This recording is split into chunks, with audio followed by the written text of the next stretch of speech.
Unit 1 Physics short responses questions. Give short response to the following questions. These questions are basically known as conceptual questions and these are important also. हम लोग इनको discuss करेंगे और बाद में class के बाद आपने इन्हें नोट डाउन भी करना है. चलें, सबसे पहला क्वेश्चन है how physics plays an important role in our life. तो यहाँ पे इसकी इम्पोर्टेंस लिखी हुई है. Physics plays a vital role in our everyday lives, often in ways we may not immediately recognize. The laws of the principle of the physics helps in understanding the nature. Physics is the most fundamental of all the science. इसमें सारी बताएंगे physics की uses कहाँ कहाँ हैं, physics का role क्या है हमारी लाइफ में. ठीक है, तो ये सारा कंप्लीट शॉर्ट आंसर बन सकता है आपके पास. एज अ लॉन्ग अगर लिखना हो तो लॉन्ग भी बन सकता है, एज अ शॉर्ट लिखना हो तो शॉर्ट भी बन सकता है. ओके मोहम्मद, ठीक है. अब नीचे स्क्रॉल करें. Next question, estimate your age in minutes and second. ये वाला क्वेश्चन बहुत इंपॉर्टेंट है, मैंने कल मार्क भी करवाया था. Now you have to estimate your age minutes में भी और सेकेंड्स में भी. ठीक है, नीचे स्क्रॉल करें. अब ये क्वेश्चन पूरा सॉल्व हुआ है. देखें, सपोज एज आपने सपोज करना है कि आप 15 ईयर्स के हैं. ठीक है, आपने 15 ईयर्स को पहले अपने डेज़ के साथ 365 डेज़ के साथ मल्टीप्लाई किया, आपके पास आंसर आ गया. फिर उसके बाद डेज़ के साथ आपको पता होना चाहिए कि अगर डे की बात हो रही है तो वन डे में कितने आवर्स होते हैं, 24 आवर्स. और से फिर मिनट्स में आएंगे, मिनट से फिर सेकंड्स में आएंगे. अब आपने जो उसने लिखा हुआ है ना 788,4000 that is the age of minutes, उसने जब उसको 60 से मल्टीप्लाई किया that is the answer of seconds. ये हम लोगों ने क्वेश्चन प्रैक्टिस की भी है एग्जाम्पल में. ठीक है, सबसे पहले आपको डेज़ में जाना है, डेज से आवर्स में जाना है, फिर मिनट्स टू सेकेंड. तो आपके पास you can estimate your age in minutes and seconds. ठीक है, अब नेक्स्ट स्क्रॉल करें. What base quantities are involved in these derived physical quantities, force, pressure, power and the charge. कौन सी बेस क्वांटिटीज आर इन्वॉल्व्ड हैं in these derived physical quantities में.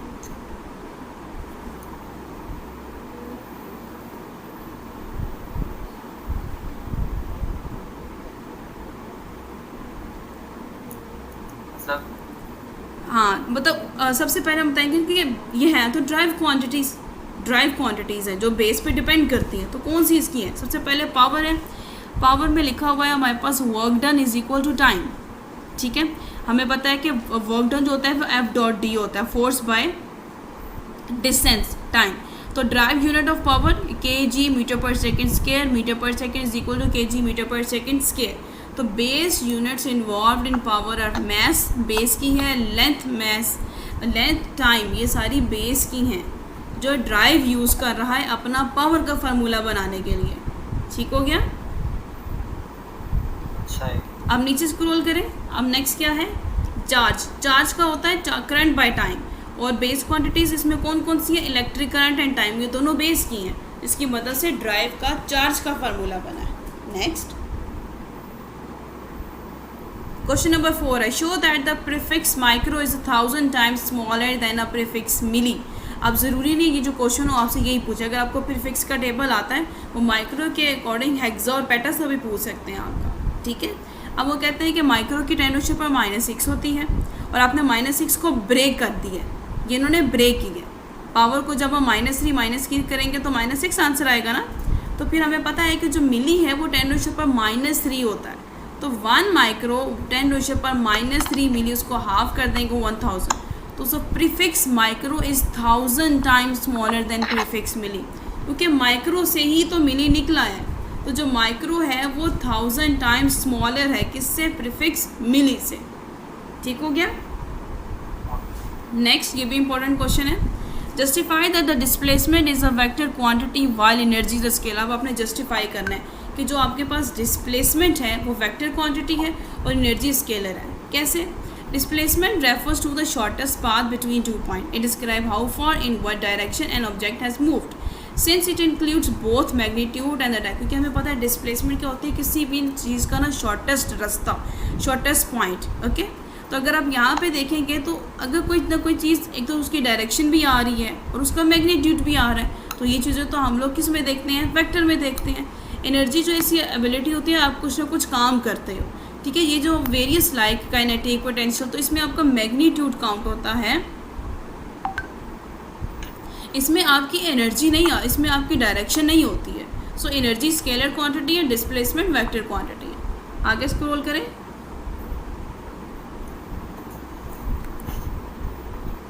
Question number 6, screw gauge can give more precise length than vernier calliper. ये question important है। ऐसा क्यों है? क्योंकि least count of an instrument is smallest measurement that can be taken accurately with it. Least count of screw gauge is 0.01 millimetre and the least count of vernier calliper is 0.1 millimetre. As the least count of the screw gauge is smaller than the vernier caliper, it can measure as length more precisely. क्योंकि जो least count है वो screw gauge से screw gauge की smaller है, screw gauge की vernier caliper से smaller है, तो स्मॉलर मेजरमेंट हमें ज़्यादा प्रिसाइज डाटा देती हैं. ठीक है, next. Because difference between mechanical stop watch and the digital stop watch, ये भी इंपॉर्टेंट है. जो मैकेनिकल होती है ये स्प्रिंग ड्रिवन होती है, डिजिटल की बैटरी ड्रिवन होती है, वो मैनुअल होती है. It has a 2 circular dials, in a charge dial, in a large dial, second hand और watch rotates and while minute hand is in a smaller dial. इसके 2 डायलर्स होते हैं. ठीक है, एक आपका सेकेंड हैंड होता है और एक आपका मिनट हैंड होता है. इसके अंदर कोई dials present digital watch, time displayed on a screen digitally. आप इसको प्रेस करते हो तो ये कंटिन्यूसली स्टार्ट हो जाता है. Mechanical stop watch starts in the stop by pressing a knob. उसके नॉब को क्लिक करते हैं या स्टार्ट या वहीं से स्टॉप होती है. इसका एक ऑपरेटिंग बटन होता है, इसका आपको लेफ्ट साइड में बटन स्टार्ट और press on the button again. उसी बटन को प्रेस करने से स्टार्ट होती है, उसी बटन को प्रेस करने से ये स्टॉप हो जाती है. Next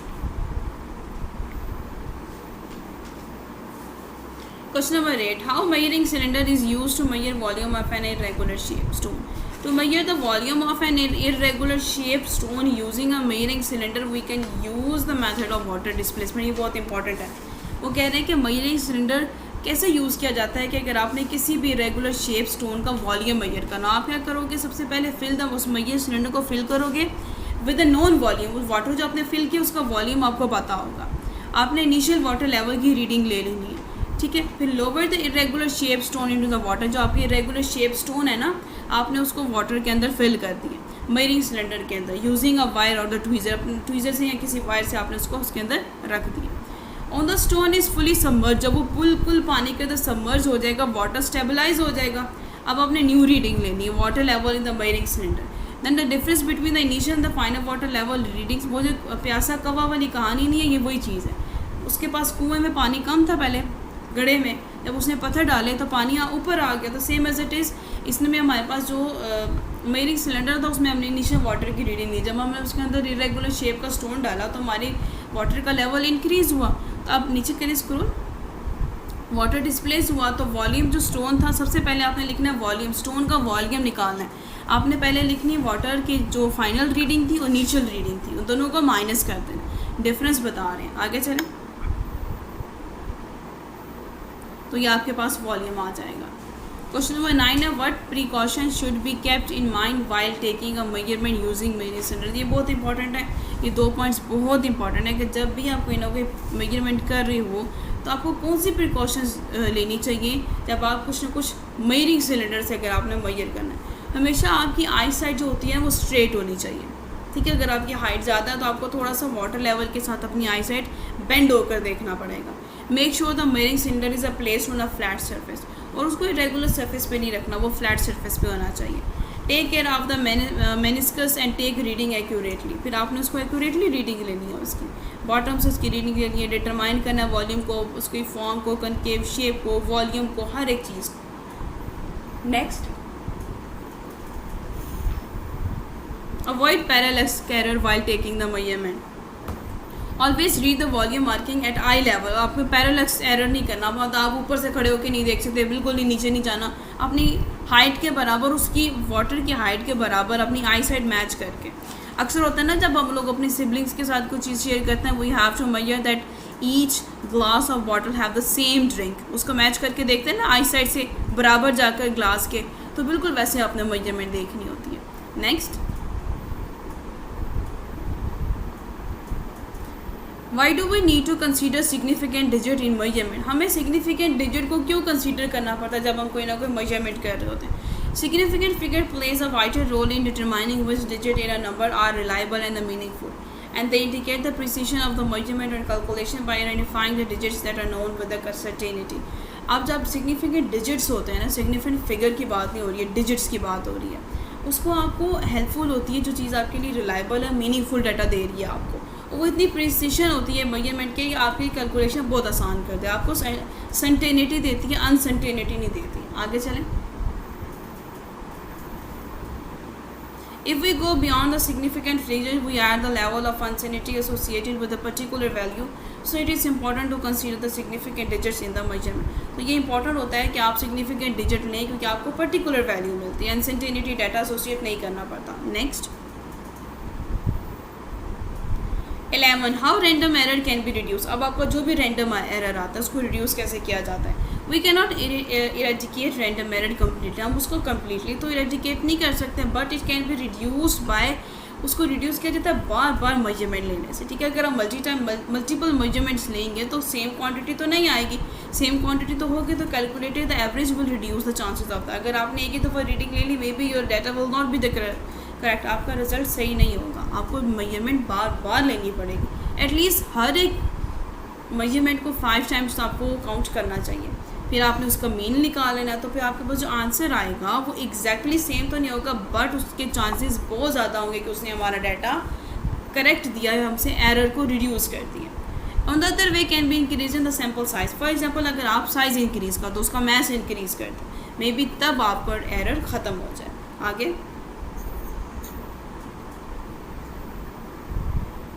difference between precision accuracy, most important मोहम्मद, ये बहुत इंपॉर्टेंट क्वेश्चन है। Accuracy is the level of the correctness of the measurement to its true or standard value. It refers to the how close two or more measurement are close to each other regardless of whether those measurement are accurate or not. Accuracy आपको बताता है कि वो level of correctness होती है कि आपने जो भी चीज़ मेजर की है वो एक्यूरेट है, ट्रू है, स्टैंडर्ड वैल्यू है इसकी। और जो प्रिसिशन है ना, वो आपको आपके डाटा के बिल्कुल राउंड ऑफ वैल्यू करके देता है, बताता है कि ये मेजरमेंट या तो एक्यूरेट है या नहीं है, हाँ या ना की बात करता है। ठीक है, इफ़ की कंडीशन देता है। जो एक्यूरेसी होती है वो एक ऐसी मेजरमेंट होती है जो क्लोज होती है हमारी बिल्कुल ट्रू वैल्यू की, रिगार्डलेस वेदर मेजरमेंट आपको रिपीट करनी पड़े या कंसिस्टेंट रहनी पड़े। ठीक है, अब measurement is considered precise if the repeated measurement at the same condition yield similar result. अब इसमें क्या होता है, आपको सिमिलर रिजल्ट देता है चाहे आप जो मर्जी मेजरमेंट करते रहें। नेक्स्ट,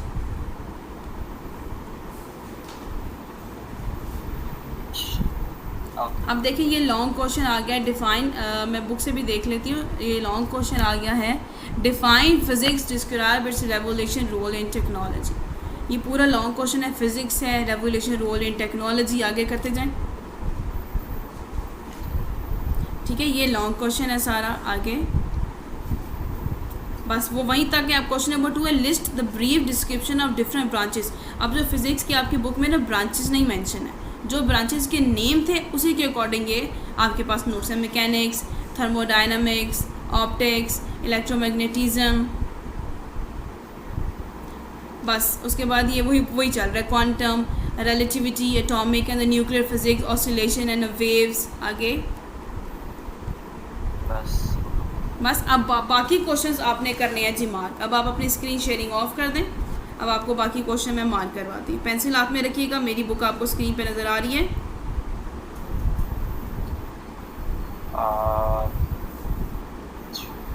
चलिए आप गौर से देखिएगा, ये लॉन्ग क्वेश्चन हम लोगों ने यहीं से मार्क करने। नेक्स्ट क्वेश्चन है ना, question number 3, what are the physical quantities distinguish between base quantity, physical quantity, derived physical quantity, give at least 3 example to show that the derived physical quantities are derived from base quantities।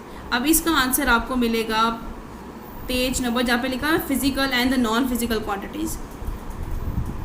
बिल्कुल मेरे साथ साथ आपने page जो है वहीं पे rotate करते जाना है और मेरे साथ साथ आंसर मार्क करना है। ठीक है,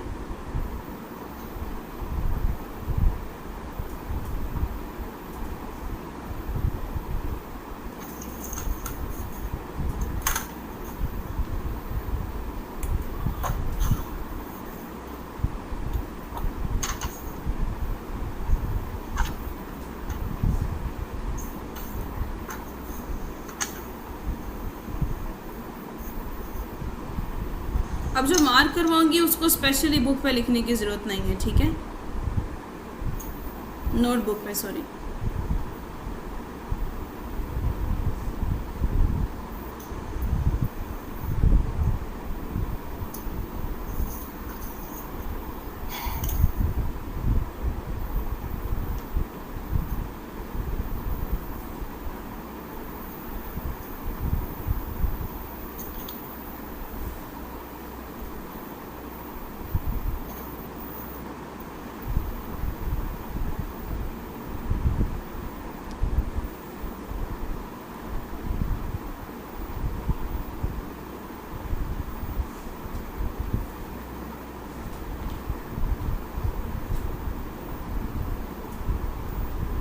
ये आ गया जी आपका, यहाँ से ये शुरू होगा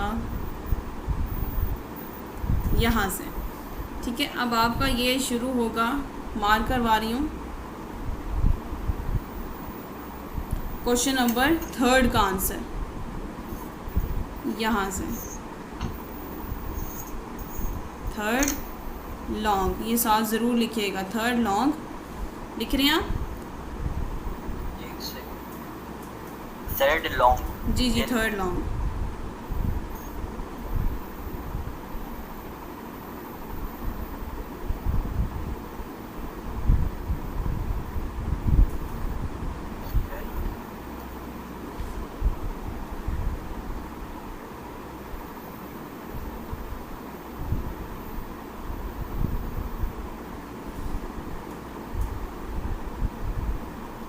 लिख लिया? अब ये जाते जाएंगे, ये सारा बीच में आ रहा है, ठीक है। ये चीज़ तो नहीं आएगी, पॉइंट टू पॉइंटर नहीं है, ये तो चीज़ नहीं है। अब बीच में ये जो चीज़ लिखी हुई है, सारा पूरा लॉन्ग क्वेश्चन है, मेजरमेंट ऑफ फिजिकल क्वांटिटी। उसने सारा क्वेश्चन एक दफ़ा रिपीट करें, उसने क्वेश्चन क्या पूछा है, अगर मैं क्वेश्चन रिपीट करूँ तो क्वेश्चन यही था हमारा कि what are the physical quantity distinguish between base quantity, derived physical quantity, give at least 3 example to show that derived quantities are derived from base quantities। तो quantities को measurement से पता चलेगा। तो बीच में ये जो सारा आंसर है, ये भी सारा, ये भी इंक्लूड है, base and the derived quantities ये भी इंक्लूड है, ठीक है। उसके बाद ये सिस्टम इंटरनेशनल का, यहाँ से इसका बनेगा डिफरेंस, कि कैसे पता चलता है कि जो हमारी ड्राइव क्वांटिटीज़ हैं वो बेस क्वांटिटीज से निकल के बनी हैं। उसने ये भी क्वेश्चन पूछा है कि वो कैसे पता चलता है आपको। तो यहाँ तक आपको लिखना है, यहाँ तक, फिर आपको टेबल से डिस्टिंग्विश करके बताना है, कोई सी 3 एग्जाम्पल ले लेनी है, ठीक है। यहाँ से आपने लिखना है कि ये एग्जाम्पल्स हैं मेरे पास, बेस क्वान्टिटीज़, मैंने 3 एग्जाम्पल दे दी, ये बेस क्वान्टिटी की ये 3 एग्जाम्पल, ये आपको साथ साथ मैं लिख के भी दे रही हूँ कि यहाँ तक आपका हो जाएगा 3rd का लॉन्ग, ये 3rd का लॉन्ग, ये भी चल रहा है अभी 3rd का लॉन्ग, ये वाला भी, और उसके बाद ये जो एग्ज़ाम्पल है ये भी 3rd के लॉन्ग के साथ है। ये इसकी एग्ज़ाम्पल्स हो गई। अब एग्ज़ाम्पल्स आपको देनी है ड्राइव की, इसकी भी पहली 3 एग्ज़ाम्पल्स ले लें आप। क्लियर मोहम्मद? जी। साथ साथ मार्क किया आपने? ठीक है। तो ये लॉन्ग का आंसर है। यहाँ पे अब बुक पे लिखने की ज़रूरत, उस पर नोटबुक पे लिखने की ज़रूरत है, क्योंकि अब यहाँ पे मेंशन है कि अब कहाँ से एक एक पार्ट उठा के आप याद करेंगे। तो ये लॉन्ग बुक नोटबुक पे लिखना है, नोट बनाने हैं प्रॉपर। ठीक हो गया? अब अगला क्वेश्चन है डिटेल क्वेश्चन। नेक्स्ट क्वेश्चन क्या है? डिटेल। नेक्स्ट डिटेल क्वेश्चन है what do you mean by, what do you mean by the unit of physical quantities and define base quantities। उसने कहा है कि what do you mean by the system base and physical quantities। तो इसका अगर answer बताऊं तो same यही आंसर बन जाएगा। उसने कहा है कि इन दोनों के दरमियान का डिफरेंस बताना है।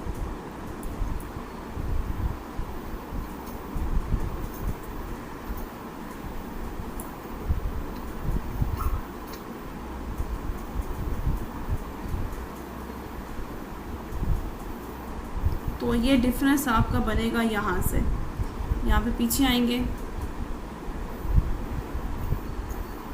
यहाँ पे ये देखें ये हेडिंग बनी हुई है, ये वाली, ये 4th वाले का लॉन्ग है। ठीक है कि what do you understand by the base and the drive physical quantities और गिव एग्जांपल। आप यहीं से इसको दोबारा मार्क करें 4। ठीक हो गया? ओके और यहाँ पे इसके टेबल, इन दोनों के टेबल इंक्लूड होंगे, फुल टेबल। ये एक टेबल और अगला टेबल ड्राइव का, ये वाला। क्लियर?